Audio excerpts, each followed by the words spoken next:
Olá,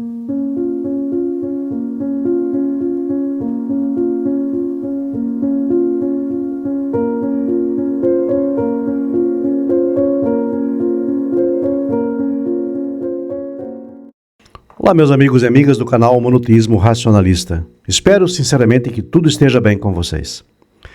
Bom, estamos de volta então para fazermos hoje mais um react sobre um pequeno vídeo do professor Tassos Licurgo, que é uma referência no mundo evangélico, um renomado professor e também um acadêmico.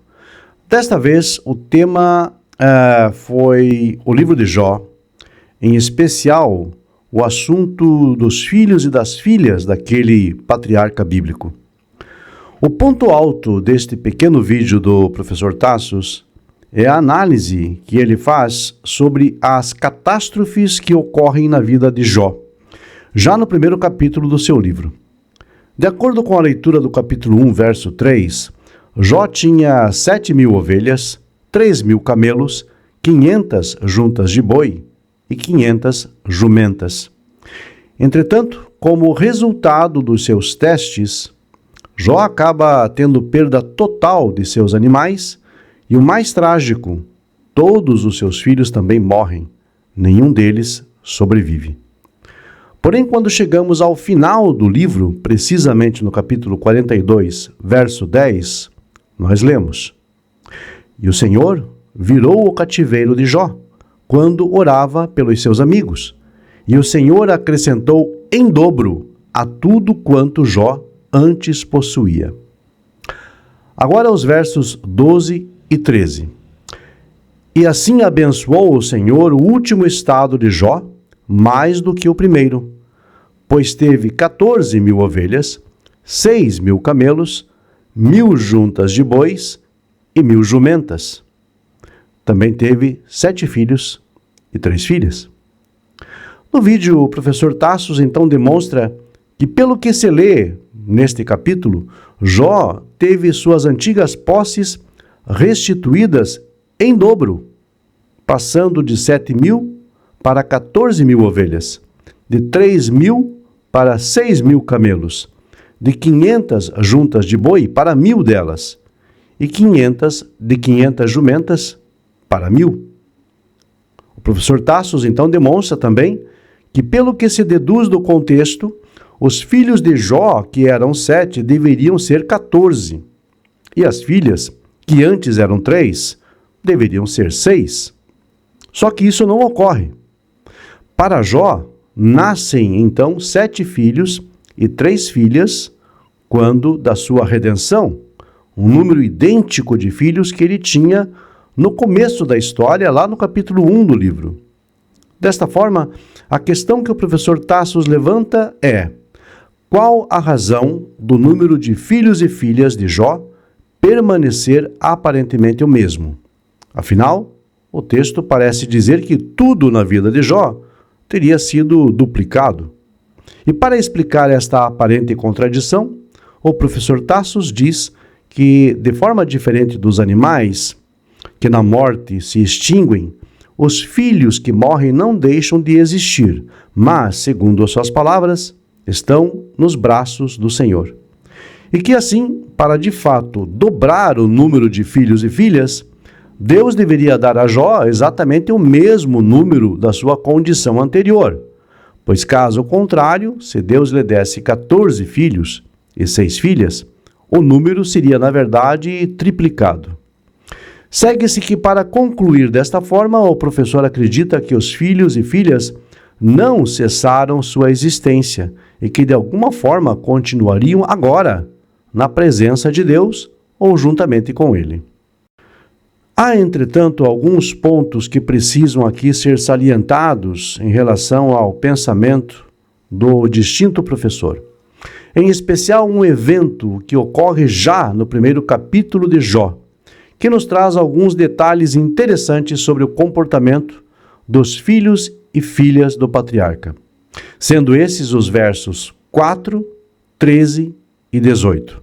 Capítulo 1, versos 4, 13 e 18.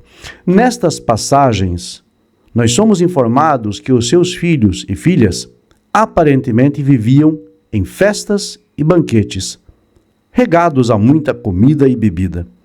E convenhamos, é um número excessivo de menções a esses banquetes para que simplesmente ignoremos. O verso 5, em especial, mostra até um Jó preocupado com esse comportamento dos seus filhos, o que o levava até mesmo a cogitar que, em meio à bebedeira, eles pudessem estar de alguma forma blasfemando e maldizendo o nome de Deus. Por isso o nosso texto diz que Jó trazia ofertas e holocaustos segundo o número dos seus filhos, na intenção de assim expiar seus eventuais pecados. Observe agora quando começam os problemas. No verso 13, nós lemos que os filhos e filhas de Jó estavam, como de costume, em mais um banquete, onde bebiam vinho. E logo após, imediatamente depois disso, no verso 14 e também no 15, um mensageiro chega até Jó para dar-lhe notícias ruins, de que os sabeus saquearam seus animais e feriram os servos. E assim sucessivamente. No verso 16, fogo cai do céu e consome as ovelhas. No verso 17, os caldeus saqueiam e levam os camelos. E então, no verso 18, veio o relato de que seus filhos e filhas, que estavam em mais um costumeiro banquete, pereceram quando a casa onde estavam foi destruída por uma ventania do deserto. Vocês perceberam que as tragédias ocorrem no limite entre dois banquetes? Um que ocorre no verso 13 e outro no verso 18. É óbvio que isso tem algum sentido e que está relacionado àquelas desgraças que ocorreram. Neste momento, convém trazer à memória uma importante passagem de Eclesiastes, capítulo 10, versos 17 a 19, onde nós lemos: Feliz é a terra cujo rei é livre, e seus ministros comem no tempo certo, para se fortalecerem, e não por bebedice. Devido a muita preguiça, o teto cede, e por conta de mãos ociosas, a casa desaba.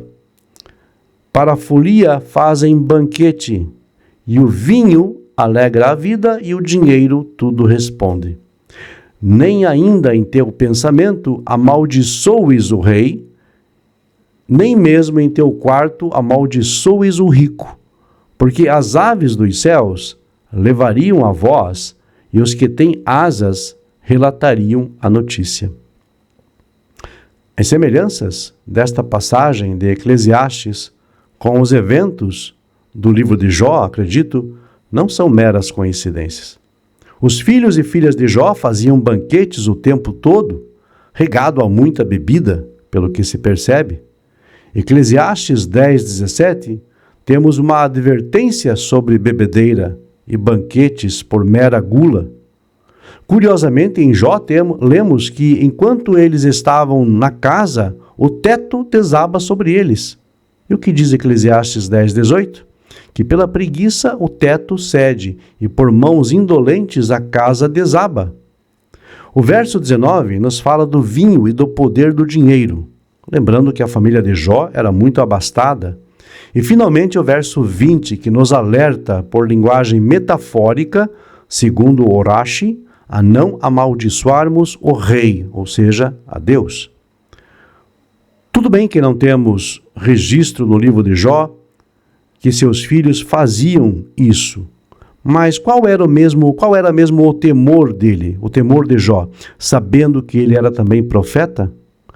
Que seus filhos, em algum momento, tivessem cometido este ato insano, de blasfemarem em meio às suas bebedeiras. Assim, depois de uma leitura do contexto amplo desta narrativa, fica difícil dizermos que os filhos de Jó estavam ou estariam com o Senhor, pelo que eram aparentemente impenitentes, e seu pai, o justo Jó, tentava fazer por eles mais do que podia, ou mais do que devia, a ponto de oferecer por eles sacrifícios e holocaustos. visando reparação de seus possíveis maus atos.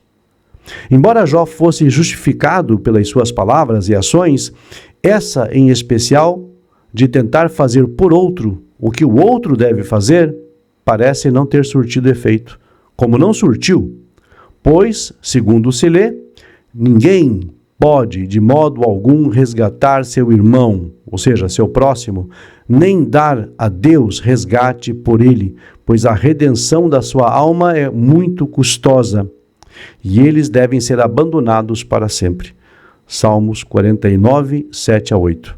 Por esta razão, concluímos que o número de filhos e filhas de Jó permaneceu o mesmo depois da sua redenção, porque ele apenas foi compensado pela perda daqueles anteriores, que viviam apenas para banquetes e bebedeiras, confiados na vida estável do seu patriarca, sem demonstrar produtividade alguma e assim, pelo que implicitamente diz o texto, no caso, acabariam então blasfemando contra Deus, segundo os temores do próprio pai, e então sobreveio a eles o juízo. Lembrando ainda que o fato das tragédias e perdas terem sido mencionadas entre dois banquetes dos filhos, deixa muito clara a relação entre este fato e os demais. Há ainda um último ponto a salientar. Nossos filhos não são nossos, no sentido de serem nossa propriedade. Jó 42:10 fala que Deus apenas duplicou o que o patriarca anteriormente possuía, e como posse, certamente seus filhos não estariam incluídos. Entretanto, para distinguir de forma definitiva entre os filhos e filhas anteriores dos novos que Jó gerou, o texto hebraico usa um numeral diferente ao mencionar os 7 novos filhos. No capítulo 1, o hebraico usa a palavra Shivá, capítulo 1, verso 2, que é o número 7 masculino mais comum, mais corriqueiro. Porém, quando fala dos novos 7 filhos, aqui no capítulo 42:13, nós temos um Hapax Legomenon, ou Milá Yahidait, uma palavra que ocorre uma única vez em todo o texto bíblico. Aqui, o número 7, em referência aos filhos, é Shivaná. Não é mais Shivá, e sim Shivaná. E este é um número 7 muito especial e diferenciado. O acréscimo paragógico do sufixo na agrega ênfase, força e diferença em relação ao número 7 mais comum, mais corriqueiro. O seu uso certamente está vinculado à ideia de que esses novos filhos eram diferentes dos primeiros, que viviam, então, naquela época, uma vida dissoluta. Esses novos filhos, então, não eram como aqueles, eram diferentes. Quanto às filhas, nosso texto faz questão de nomeá-las e de acrescentar que não havia moças mais belas do que elas em todo o Oriente, e também de deixar claro que elas receberam herança junto a seus irmãos. Esta exceção à regra normativa no Antigo Oriente mostra em definitivo o contraste entre as últimas e as primeiras. Cabe lembrar que sobre as primeiras, que viviam dissolutamente, nada disso é mencionado. Muito obrigado por assistir e por compartilhar. Caríssimos amigos e amigas deste canal, chegamos ao final de mais um vídeo. E eu espero sinceramente que ele sirva de ajuda a todos no caminho do monoteísmo e da evolução de cada um de vocês. Agradeço aos inscritos deste canal, sempre ressaltando a importância de você curtir e compartilhar nosso conteúdo. Também gostaria de agradecer aos membros desse canal e convidar você a conhecer os benefícios de se associar ao monoteísmo racionalista. Clique em ser membro logo abaixo do player, conheça os benefícios e assine um dos 3 níveis disponíveis: Talmidim, alunos, Bonim, construtores e Haverim, amigos. A sua participação é apreciada e muito importante para o futuro do nosso canal. Caso deseje, também poderá contribuir com qualquer valor pelo código PIX que aparece aqui ao lado. Muito obrigado a todos vocês.